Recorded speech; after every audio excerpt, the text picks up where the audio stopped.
நினப்பத்தான் தூண்டும் அம்மா.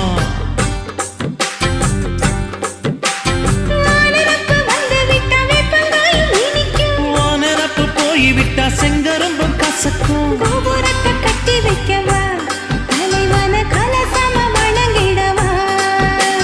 கட்ட விரல் ரத்தம் எடுத்து கண்மணிய குங்குமமா வச்சு விடுவேன். தொட்டா சிணுங்கி போல தொட்டா சிணுங்குறாளே சிட்டார சிட்டுக்குருவி. என்ன விட்டா போதும் முன்னு சிட்டா பறக்குறாளே குத்தால கொட்டு மருவி.